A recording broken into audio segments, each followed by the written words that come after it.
Hello बच्चों, welcome to my channel. Good morning, good evening, good afternoon, जब भी आप इस वीडियो को देख रहे हैं। ठीक है, देखिए यहाँ पर हम बात करेंगे आज के इस टॉपिक में हिंदी मीडियम के बच्चों के लिए। ठीक है ना, किसके लिए? हिंदी मीडियम के बच्चों के लिए। कक्षा 12वीं के हिंदी मीडियम का जो चैप्टर में अपलोड कर रहा था यूट्यूब पर, बीच में लिंक ब्रेक हो गई थी, नहीं कर पाया था किसी वजह से। ठीक है ना, अब मैं हिंदी मीडियम के बच्चों के लिए एक वीडियो बना के ला रहा हूँ। ठीक है ना, विद्युत बल रेखाएं। ये इसके पहले हमने प्रीवियस वीडियो के अंदर निरक्षीय स्थिति में विद्युत क्षेत्र की तीव्रता के बारे में बात कर ली थी। विद्युत द्विध्रुव आघूर्ण पढ़ लिया था, विद्युत क्षेत्र पढ़ लिया था, विद्युत बल पढ़ लिया था और कूलॉम का नियम पढ़ लिया था। आज का जो हमारा टॉपिक है वो क्या? विद्युत बल रेखाएं। तो आइए स्टार्ट करते हैं। विद्युत बल रेखाएं क्या होती है, विद्युत बल रेखाओं पर कैसे क्वेश्चंस आते हैं उसके बारे में बात करेंगे, फिर हम विद्युत फ्लक्स के बारे में बात करेंगे। तो सबसे पहले समझते हैं विद्युत बल रेखाएं क्या होती है।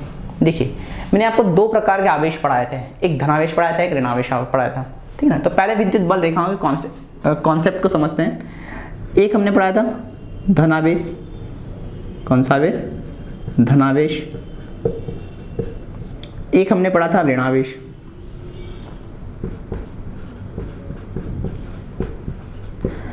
अब विद्युत बल रेखाएं क्या होता है? ये जो धनावेश होता है, ये धनावेश से क्या होता है? लंबवत बाहर की तरफ निकलती है। कुछ रेखाएं इस धनावेश से क्या होती है? लंबवत बाहर निकलती। कैसे? कुछ इस टाइप से, ऐसे क्या होती है? लंबवत बाहर निकलती ऐसे। इसकी पृष्ठ से क्या होती है? लंबवत बाहर निकलती है। अगर धनावेश है तो कैसा आवेश है? धनावेश है। तो अगर ऋणावेश है तो भाई ऋणावेश है तो सर लंबवत क्या होगी? अंदर आएगी। अगर ऋणावेश है तो लंबवत क्या होगी? अंदर आएगी। ठीक है जी। ये जो रेखाएं होती है इन्हीं को हम क्या बोलते हैं? विद्युत बल रेखाएं। कौन सी रेखाएं बोलते हैं? विद्युत बल रेखाएं।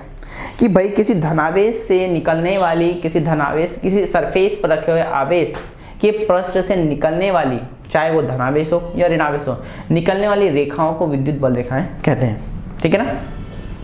ये रेखाएं जो होती काल्पनिक होती है, मतलब इनको हम ऑब्जर्व नहीं करते। जैसे यहाँ पर ट्यूबलाइट लगी है, उस ट्यूबलाइट से कंटिन्यूसली बल रेखाएं क्या होती है? बाहर आ रही। तो इसका जो पृष्ठ बनता है वो कैसा बनता है? काल्पनिक पृष्ठ होता है। तो किसी काल्पनिक पृष्ठ या किसी आवेश से लंबवत किसी पृष्ठ से निकलने वाली जो रेखाएं होती है वो क्या कहलाती है? हमारे पास विद्युत बल रेखाएं कहलाती है। ठीक है ना। तो ये इस टाइप का जो क्षेत्र बनाती है इसको क्या बोलते हैं हम? विद्युत क्षेत्र। ठीक है ना। यहाँ पर ये जो लाइंस निकल रही है क्या बोले? विद्युत बल रेखाएं। क्या कहलाएगी? विद्युत बल रेखाएं। इसकी परिभाषा कैसे लिखते हैं? किसी आवेश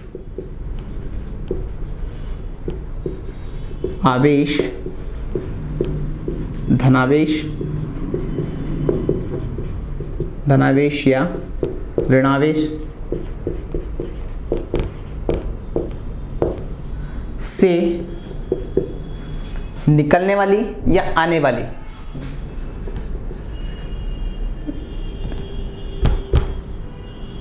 ऐसा लिखो इसको, किसी पृष्ठ पर उपस्थित आवेश, कुछ ऐसे लिखते हैं यहाँ पर।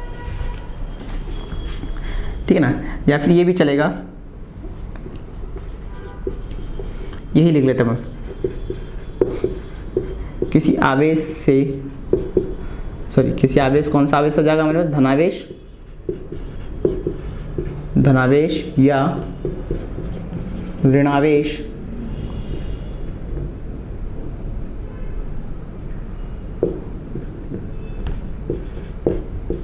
ऋणावेश इसको ठीक से लिख लीजिए।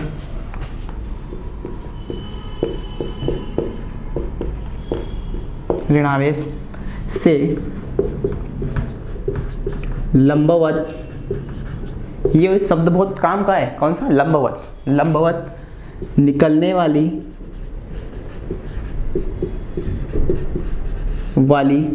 या लंबवत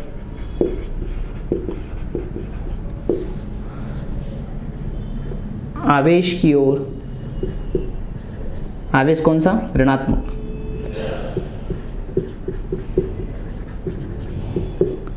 की ओर आने वाली रेखाएं विद्युत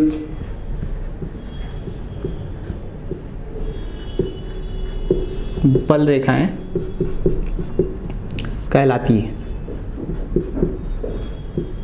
मतलब क्या है, अगर धनावेश है तो इससे लंबवत बाहर की तरफ रेखाएं निकलेगी, वो कहलाएगी, या फिर ऋण आवेश है तो इसकी तरफ आएगी रेखाएं कुछ, ठीक है ना। तो ऋण आवेश के लंबवत, जो ऋण आवेश है उसमें लंबवत अंदर की तरफ आती है, धनावेश है तो लंबवत बाहर की तरफ निकलती है, वो जो कहलाती है रेखाएं वो क्या कहलाती है, विद्युत बल रेखाएं। अब यहाँ तो विद्युत बल रेखाओं की बात होगी। अब इसका क्वेश्चन जो आता है 4 मार्क में, कई बार डेफिनेशन आती है, कई बार विद्युत बल रेखाओं के गुण पूछे जाते हैं। क्या, विद्युत बल रेखाओं के गुण। तो देखिए इसे आप नोट कीजिए। अब हम बात करते हैं विद्युत बल रेखाओं के गुण। तो ये काफी काम का होता है, जो 4 मार्क्स में कई बार पूछा जाता है, ठीक है ना। तो विद्युत बल रेखाओं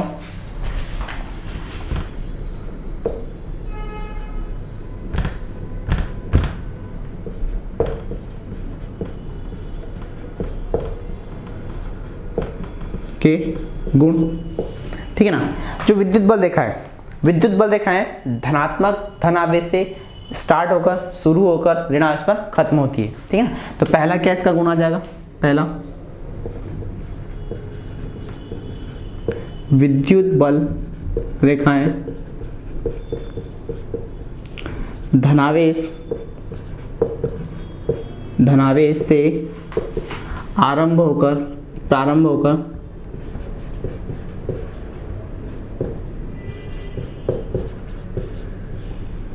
होकर ऋणावेश पर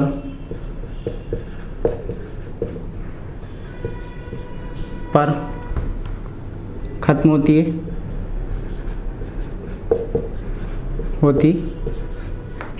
या फिर आप ऐसे भी लिख सकते हैं, धनावेश से स्टार्ट होकर ऋणावेश पर खत्म होती है, ठीक है, एंड होती है। तो क्या कहलाएगी हमारे पास, विद्युत बल रेखाएं। पहला इसका गुण आ गया।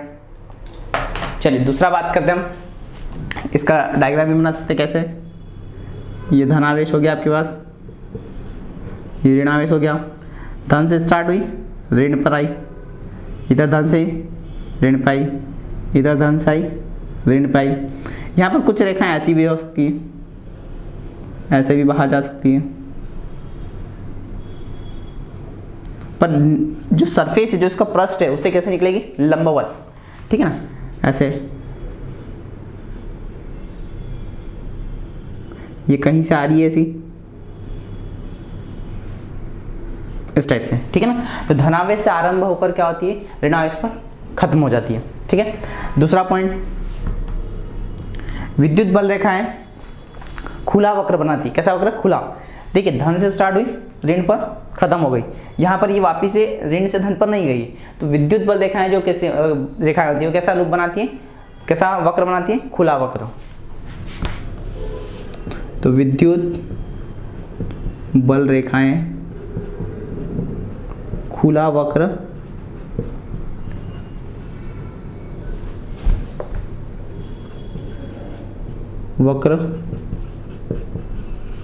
बनाती है, ठीक है। ये हो गया दूसरा पॉइंट। तीसरे पॉइंट की बात करूं तो जो विद्युत बल रेखाएं होती वो एक दूसरे को कभी भी प्रतिकर्षित नहीं करती, कभी भी एक दूसरे को ऐसे काटेगी नहीं, ठीक है ना। तीसरा पॉइंट काफी इंपॉर्टेंट है, एग्जाम में कई बार ये भी क्वेश्चन पूछा जाता है कि विद्युत बल रेखाएं एक दूसरे को प्रतिकर्षित क्यों नहीं करती है। तो तीसरा पॉइंट क्या था, विद्युत बल रेखाएं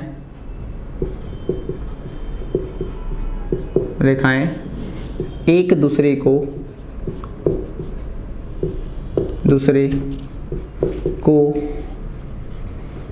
कभी भी प्रतिकर्षित कभी परस्पर, ऐसे लिखिए, कभी प्रतिकर्षित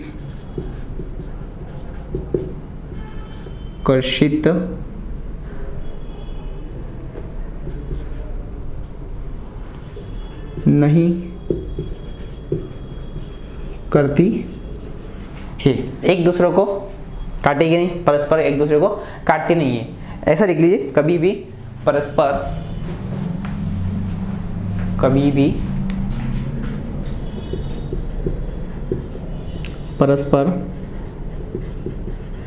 काटती नहीं, ठीक है। या वो भी लिख सकते हैं प्रतिकर्षित क्यों नहीं करती। जैसे मान लीजिए कोई एक विद्युत बल रेखा ऐसी आ रही है, एक विद्युत बल रेखा ऐसी आ रही है, ठीक है ना। तो यहाँ पर इस बिंदु पे बात करूँ तो एक विद्युत क्षेत्र इधर हो जाएगा और एक विद्युत क्षेत्र का इसी बिंदु पर एक विद्युत क्षेत्र इधर हो जाएगा, ठीक है ना। तो एक बिंदु के ऊपर क्या होता है, एक बिंदु पर विद्युत क्षेत्र की दो दिशा हो जाती है।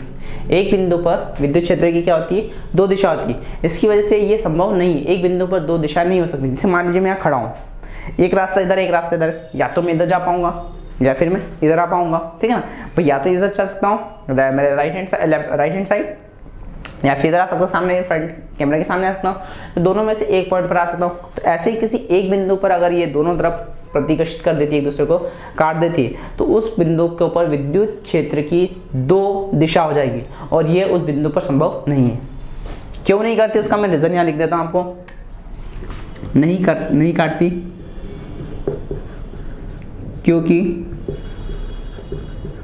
जिस बिंदु पर यह एक दूसरे को काटती है,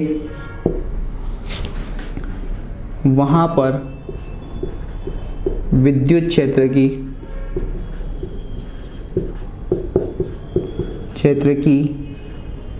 दो दिशाएं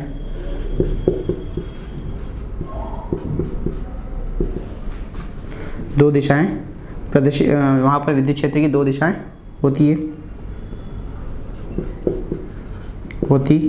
है जो कि असंभव है, ठीक है ना। तो अगर ये किसी बिंदु पर कट करती है तो उस कटान बिंदु के ऊपर क्या आती है, कटान बिंदु पर विद्युत क्षेत्र की दिशा कितनी हो जाएगी, दो हो जाएगी, और एक बिंदु के ऊपर दो विद्युत क्षेत्र की दिशाएं संभव नहीं है, ठीक है ना, जो कि क्या है, असंभव है। तो तीसरा पॉइंट याद रखना। चौथा पॉइंट, अगर मैं विद्युत बल रेखाओं के ऊपर अगर मैं स्पर्श रेखा खींचता हूँ, तो वो स्पर्श रेखा क्या करती है, विद्युत क्षेत्र की तीव्रता को प्रदर्शित करती है, ठीक है ना। विद्युत, यदि हम ऐसा लिख लिए, विद्युत बल रेखाओं पर यदि एक स्पर्श रेखा खींचते हैं तो वह विद्युत क्षेत्र की तीव्रता को प्रदर्शित करती है। चौथा पॉइंट क्या लिखते हैं कि अगर हम क्या करते हैं, विद्युत क्षेत्र के बिंदु पर अगर कोई स्पर्श रेखा खींचते हैं, कैसे, देखिए मैं बताता हूँ। जैसे विद्युत बल रेखाएं थी हमारे पास, ठीक है ना, ये आवेश से ऐसे मान लिया मैंने, धनावेश से ऐसी एक रेखा निकलती है ऐसी, इसके ऊपर मैंने क्या करा, यहाँ पर एक ऐसी स्पर्श रेखा खींच दी, ये वाली स्पर्श रेखा खींच दी, ठीक है ना, ऐसे, इसको हम क्या बोलते हैं, स्पर्श रेखा। तो ये किसको प्रदर्शित करेगी, विद्युत क्षेत्र की तीव्रता को, ठीक है ना, विद्युत क्षेत्र की तीव्रता को। फोर्थ पॉइंट हो गया। फिफ्थ पॉइंट की बात करें, ठीक है,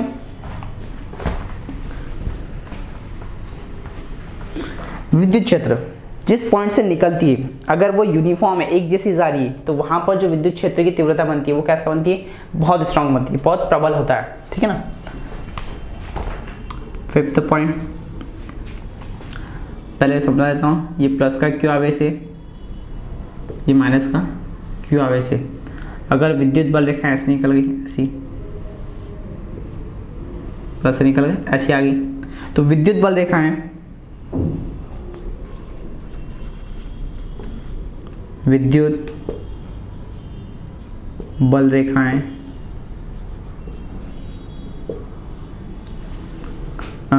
एक समान है, तो वह प्रबल विद्युत क्षेत्र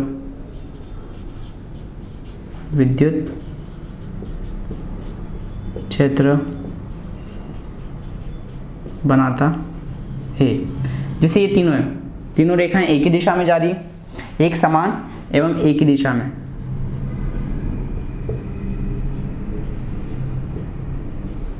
एक ही दिशा में है तो वह प्रबल विद्युत क्षेत्र बनाती है। मतलब क्या है कि उनका परिमाण और दिशा क्या हो, एक हो जाए। तो उस कंडीशन में क्या होता है, जो विद्युत क्षेत्र बल रेखाएं होती है वो कैसा बनाती है, एक प्रबल विद्युत क्षेत्र बनाती है। ठीक है, अगला पॉइंट बात करते हैं, 5 पॉइंट हो गए, 6 पॉइंट की बात करते हैं।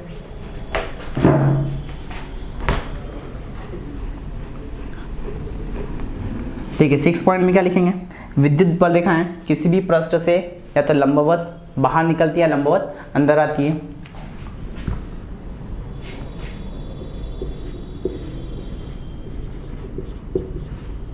विद्युत बल रेखाएं किसी पृष्ठ से या किसी कंडक्टर सुचालक सरफेस से, किसी ऐसा लिख लीजिए, किसी पृष्ठ से लंबवत या तो बाहर निकलती है या लंबवत अंदर प्रवेश करती है।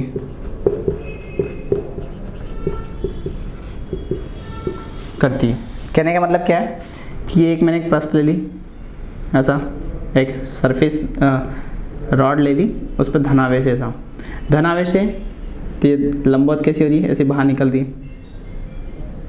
ठीक है ना, ऐसे इस तरह से। अगर मैं बात करूं ऋणात्मक आवेश ले लूँ इस पर, तो इसे लंबवत अंदर की तरफ प्रवेश करेगी ऐसे। ठीक है, ये ऐसे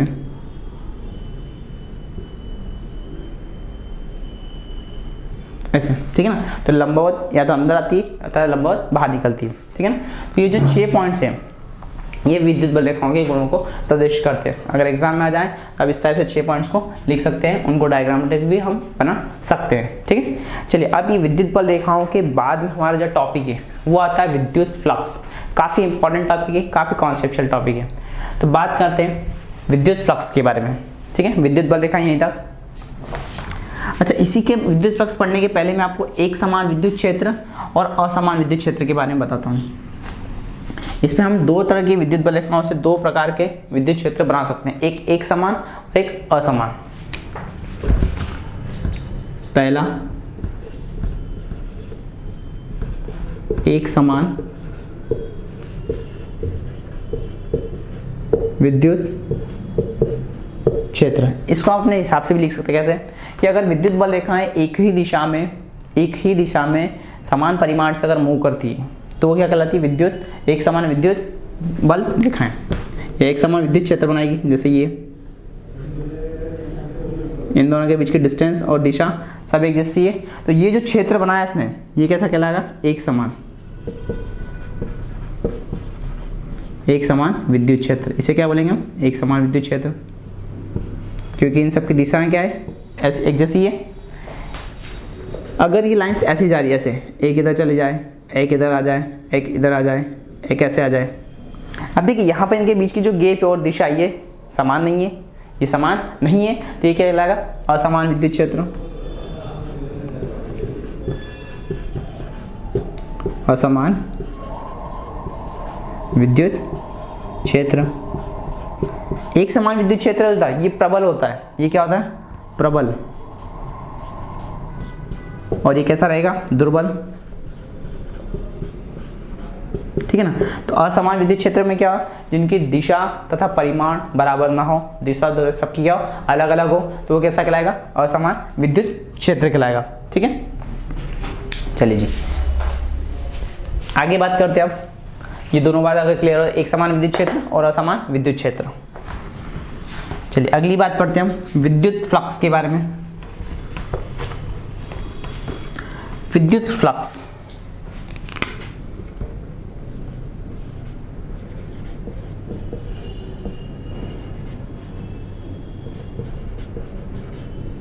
विद्युत फ्लक्स क्या होता है समझाता हूं पहले। देखिए मान लीजिए कि हमारे पास क्या है, एक ऐसे काल्पनिक सा पृष्ठ है, ऐसा काल्पनिक क्या है, पृष्ठ है। इस काल्पनिक पृष्ठ से निकलने वाली विद्युत बल रेखा है, क्या, विद्युत बल रेखा जितनी भी हो रही है, ऐसे आ रही है, ऐसे ऐसे, और यहाँ से ऐसे बाहर हो रही है, ठीक है ना, इस टाइप से। इस काल्पनिक पृष्ठ से निकलने वाले विद्युत बल रेखाओं की संख्या क्या कहलाती है, विद्युत फ्लक्स कहलाती है। ये तो बहुत सिंपल से इसकी परिभाषा हो गई कि किसी काल्पनिक सरफेस से, किसी काल्पनिक पृष्ठ से निकलने वाली काल्पनिक बल रेखाओं की संख्या को क्या बोलते हैं, विद्युत फ्लक्स कहते हैं, ठीक है। हम इसमें ऐसा भी लिख सकते हैं भाई, ये जो पृष्ठ है कैसा होना चाहिए, काल्पनिक। जैसे ट्यूबलाइट से जो लाइंस बाती होती है तो जो बल रेखाएं बाहर आती है वो कैसा बनाती है, पृष्ठ एक काल्पनिक बनाती है। तो किसी काल्पनिक पृष्ठ से परिभाषा निकले थे इसकी हम, विद्युत फ्लक्स क्या कहलाएगा, किसी काल्पनिक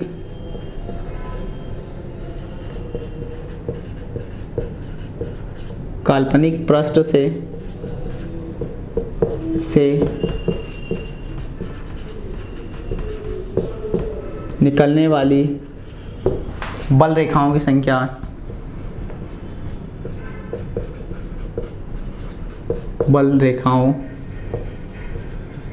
काल्पनिक बल रेखाओं की निकलने वाली काल्पनिक, आप इसे देख नहीं सकते, काल्पनिक बल रेखाओं की संख्या को विद्युत फ्लक्स कहते हैं। एक परिभाषा तो इसकी हो गई। दूसरा क्या होता, यहां पर आगे जाके मैं एक फॉर्मूला लिखूंगा, phi equal to E dot A, विद्युत क्षेत्र, जो बल रेखा है वो क्या होना, विद्युत क्षेत्र तथा जिस पृष्ठ से बाहर निकलती, इन दोनों का डॉट गुणा, क्या होना, डॉट गुणा। या इसकी एक और परिभाषा लिख सकते हैं, विद्युत क्षेत्र तथा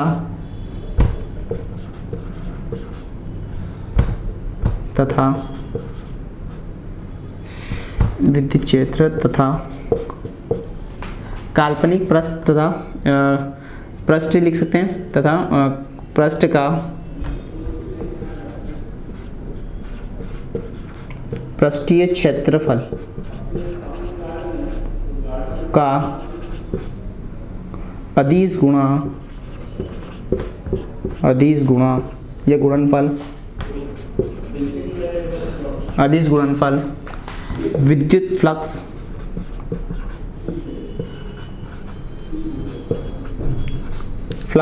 कहलाता है,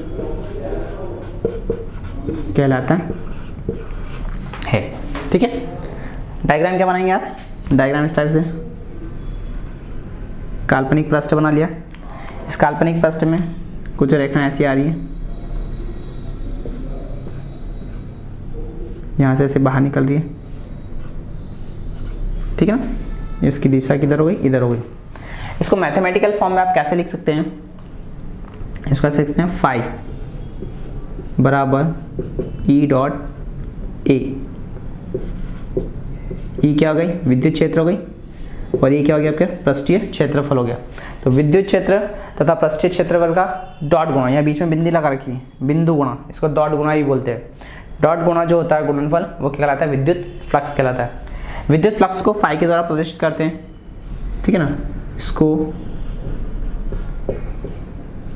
फाई के द्वारा, इसको क्या बोलते हैं, फाई के द्वारा प्रदर्शित करते हैं।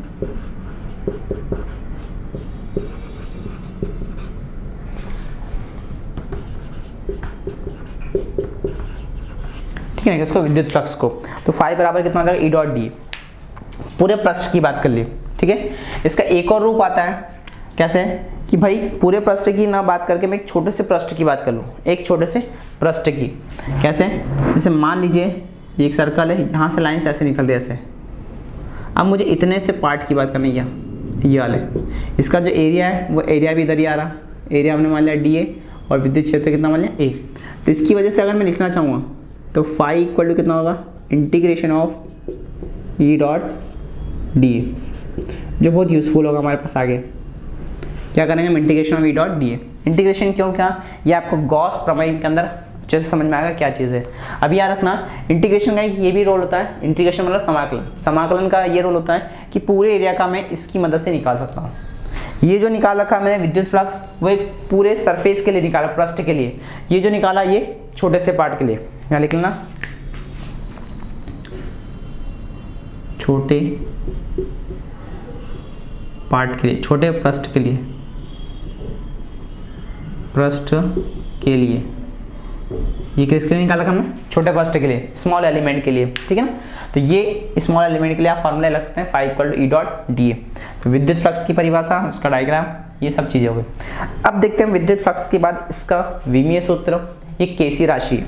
देखिए एक चीज़ तो राशि तो यहाँ से समझ में आ जाएगा कि विद्युत क्षेत्र एक सदिश राशि है, पृष्ठीय क्षेत्रफल एक सदिश राशि है। दो सदिश राशियों का अदिश गुणनफल, एक क्या देता है अदिश राशि, एक कैसा देता है अदिश राशि। तो देखिए क्या हो जाएगी,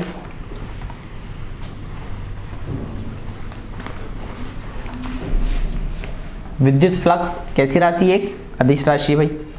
क्यों, क्योंकि दो सदिशों का अदिश गुणनफल हो रहा है। तो पहला पॉइंट,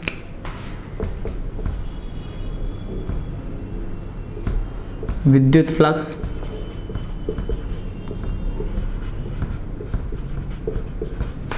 एक अदिश राशि है,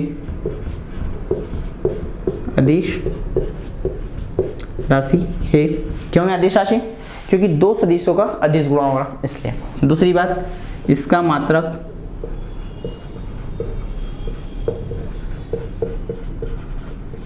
क्या आ जाएगा, देखिए यहां से हम बता सकते हैं मात्रक कैसे निकालेंगे, phi equal to E dot A. भाई क्या है, विद्युत क्षेत्र है और पृष्ठीय क्षेत्रफल है। तो विद्युत क्षेत्र का मात्रक क्या होता है, विद्युत क्षेत्र का मात्रक क्या होता है, न्यूटन बटा कूलम, और इसका मात्रक क्या होता है मीटर की घात 2। एरिया का क्या होता है मीटर की घात 2, तो न्यूटन मीटर की घात 2 अपॉन में कूलम, ये इसका आ जाएगा मात्रक। इसका मात्रक न्यूटन गुणित मीटर की घात 2 बटा कूलम होता है, ठीक है।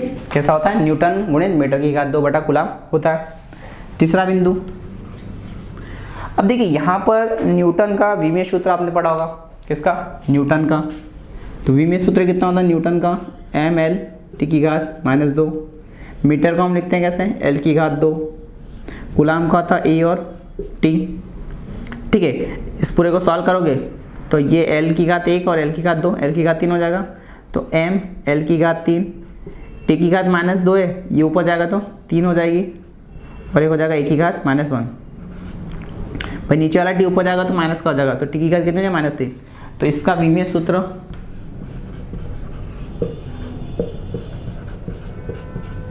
विमीय सूत्र क्या हो जाएगा, एम एल की घात 3, टी की घात -3, ए की घात -1।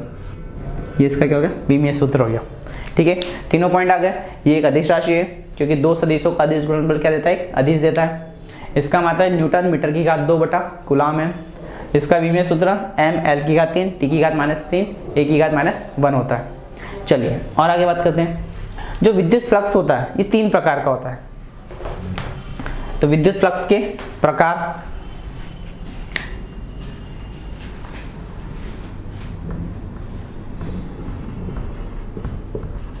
विद्युत फ्लक्स के प्रकार, पहला होता है धनात्मक फ्लक्स, ऋणात्मक फ्लक्स और जीरो फ्लक्स। पहला क्या होता है, धनात्मक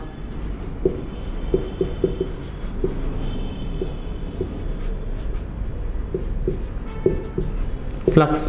देखिए यहाँ बात करता हूँ मैं, बेसिकली हमारे पास फॉर्मूला क्या आया था, फाई बराबर ई डॉट है। अगर हम इसका डॉट गुणा हटाते हैं, अगर हम इसका डॉट गुणा मतलब अदिश गुणा हटाते हैं, तो इसका फॉर्म क्या आ जाएगा, इसको हम ऐसे लिखते हैं phi equal to E A cos theta. अगर मैं इसका डॉट गुणा हटाता हूँ तो ई डॉट ए को क्या लिखता हूँ, ई ए कॉस थीटा। यहाँ पर यदि थीटा का मान 90 डिग्री से कम हो, मतलब क्या हो जाए, न्यून कोण हो, न्यून कौन हो जाए थीटा। 90 से कम पर कॉस थीटा की जो वैल्यू होती है वो क्या होती है, धनात्मक होती है। तो फ्लक्स कैसा हो जाएगा, धनात्मक फ्लक्स, ठीक है ना। अगर ये हो गया तो फाई इक्वल टू ई ए, और 90 से कम हो जाएगा तो फ्लक्स कैसा हो जाएगा, धनात्मक हो जाएगा, जो भी आपकी वैल्यू आएगी। अच्छा, ऐसा नहीं, जरूर नहीं बोल रहा हूँ कि फ्लक्स बराबर फाई बराबर ये आ जाए। यहाँ पर 90 से अगर कम है वैल्यू, मतलब कैसा बना रहा है, न्यून कोण बना रहा है, किसके बीच में, विद्युत क्षेत्र के बीच में और एरिया के बीच में, ये बना थीटा। ऐसे इसके बीच में जो बनने वाला कोण है वो 90 डिग्री से क्या हो जाए, कम हो जाए, मतलब न्यून कोण हो जाए, 0 या 90 से कम हो जाए। तो इसके बीच में जो अगर बनता है तो फ्लक्स कैसा कहलाएगा, वो फ्लक्स कैसा कहलाएगा, धनात्मक फ्लक्स, ठीक है। दूसरी बात करते हैं हम, ऋणात्मक फ्लक्स, ये धनात्मक हो गया, सेकंड क्या जाएगा, ऋणात्मक।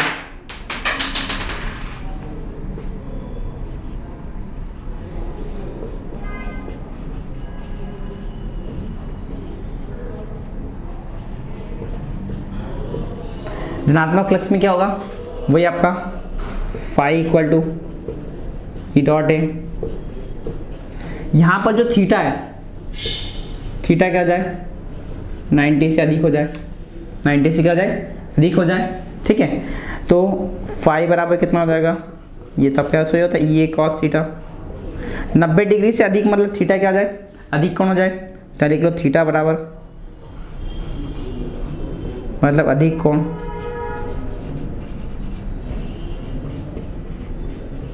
तो भाई 90 से अधिक में कॉस थीटा क्या होता है, ऋणात्मक होता है। तो फ्लक्स कैसा आ जाएगा आपका, ऋणात्मक फ्लक्स हो जाएगा।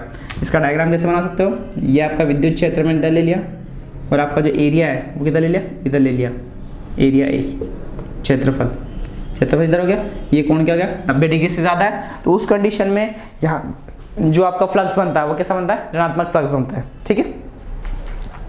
चलिए जी अगली बात करते हैं। तीसरे नंबर का जो फ्लक्स आता है उसे हम बोलते हैं जीरो फ्लक्स, शून्य फ्लक्स।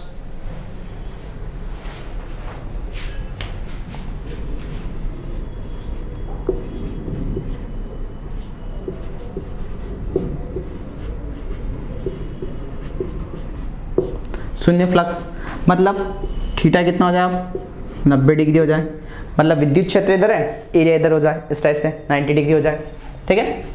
तो कैसा हो जाए, फाई बराबर ई इंटू ए,